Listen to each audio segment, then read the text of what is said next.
Hillary Clinton varmisti pyrkivänsä Yhdysvaltain presidentiksi.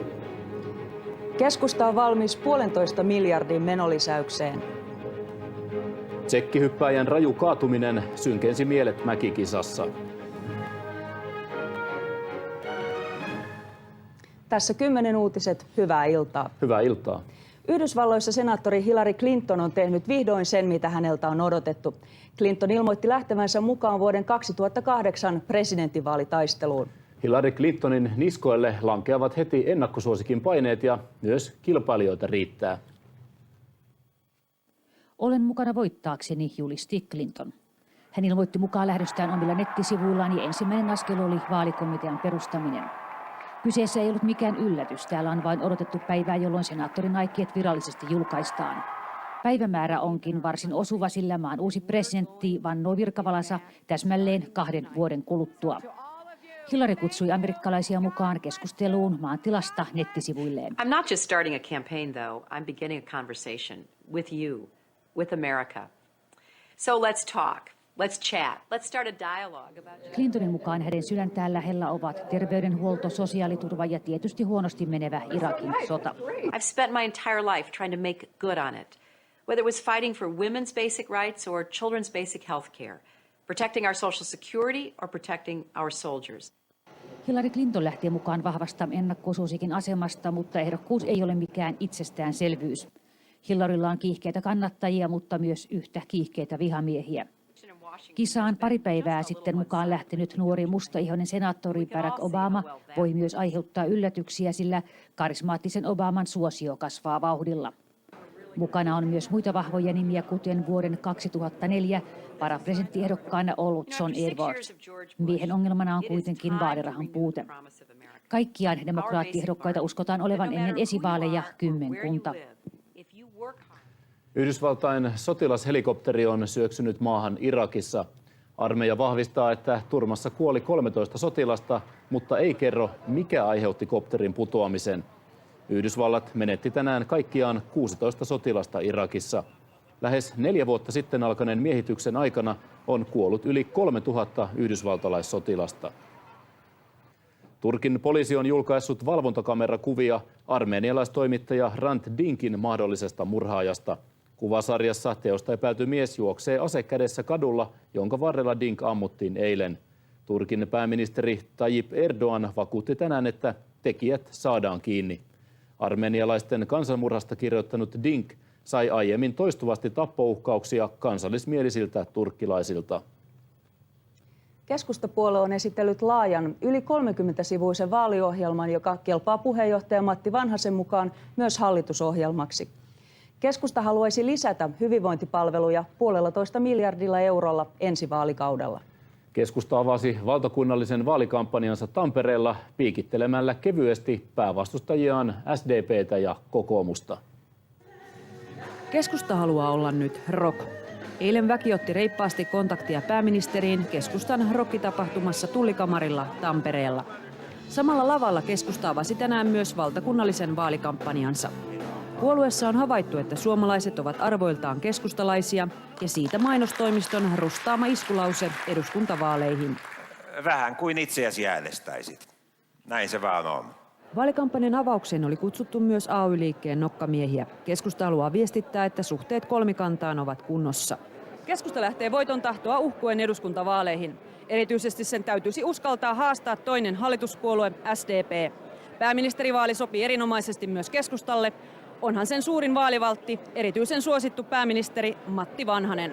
Suurta haastamista ei vielä kuultu. Vanhasen mukaan SDP on ajautunut ei-puolueeksi, joka vastustaa muutoksia. Eero, hyvä. Kyllä Suomen tasapuolisessa johtamisessa tarvitaan paljon enemmän myönteistä otetta ja avointa mieltä, ei pelkkää torjuntaa. Vanhasen mukaan kokoomus hakee mieluummin vastakkainasettelua ja otsikoita kuin keskustelua. Keskusta haluaa kerätä myös yrittäjien äänet. Yrittäjyyspolitiikassa voimme lyödä pöytään näytöt, jotka ylittävät kirkkaasti kokoomuksen saavutukset. Lapsiperheiden lisäksi Vanhanen lupaa kohennusta eläkeläisten ja opiskelijoiden talouteen. Nyt arvioimme, että palveluihin ja eri väestöryhmien hyvinvoinnin parantamiseen voidaan käyttää ensi vaalikaudella vastaavat menonlisäykset verrattuna tähän vaalikauteen ja sen lisäksi kohdennettuja panostuksia kasvuun ja työllisyyteen. Yhteensä tästä kertyisi noin 1,5 miljardin euron menolisäykset. Vaalijuhlan päätteeksi keskustaehdokkaat ryntäsivät taas mitäpä muutakaan kuin rokkaamaan. Vasemmistoliiton puheenjohtaja Martti Korhonen syyttää SDP:tä kokoomuslaisesta veropolitiikasta. Korhonen puhui Vasemmistoliiton vaalikampanjan avajaistilaisuudessa Helsingin kaapelitehtaalla. Lisää kansanedustajapaikkoja tavoittelevan Vasemmistoliiton vaaliteema on oikeasti vasemmalla. Erityisen pettyneitä me vasemmistoliitossa ja vasemmistoliittolaiset olemme sosiaalidemokraatteihin. On vaikea ymmärtää sitä, että miksi demarit ovat alistuneet toteuttamaan tätä kokoomuksen ennen viime vaaleja vaatimaa verolinjaa. On käsittämätöntä myös se, että sosiaalidemokraatit ovat luopuneet puolustamasta pohjoismaista hyvinvointimallia. Myös perussuomalaiset käynnistivät tänään vaalikampanjansa. Paikkana oli Tampere.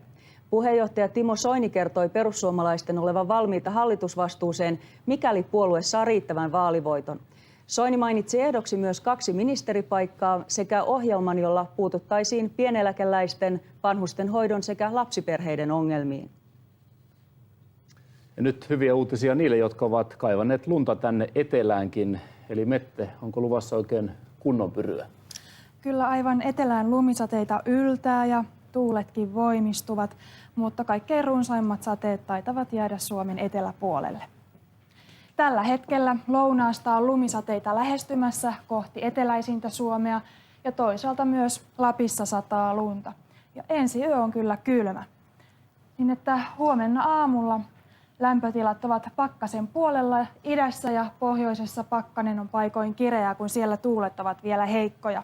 Mutta lounaassa ja etelässäkin tuulet voimistuvat ja aivan etelässä sataa aamulla paikoin lunta. Päivällä aivan eteläisimmässä Suomessa pyryttää lunta. Tuulet tosiaan ovat voimistuneet, kylmä viima puhaltaa, eteläisillä merialueilla tuulee kovaa. Ja aivan Suomen eteläpuolelta itään päin kulkee matalapaineen keskus. Maan keskiosassa sää on poutaisempaa. Ja päivällä pakkasta on 10 asteen molemmin puolin. Kaikkein lauhinta on aivan etelärannikolla. Pohjoisessa on pääosin poutaa, mutta vähän saattaa siellä täällä lunta sadella. Ja lämpötila -15 ja -25 asteen välillä pääosin. Maanantaina etelässä sää vielä kylmenee, mutta sateet väistyvät. Toissapäivänä kerroimme tunnetun seikkailijan Sir Edmund Hillarin lähteneen jälleen kerran kohti Etelämannerta. Tänään 87-vuotias Sir Edmund sekä Uuden-Seelannin johtajat juhlistivat maan tukikohdan 50-vuotista taivalta Etelämantereella. Edmund Hillarin aloittaman perinteen mukaan retkikunnan nuorin jäsen, tällä kertaa 20-vuotias James Blake, sai kunnian toimia lipunnostajana.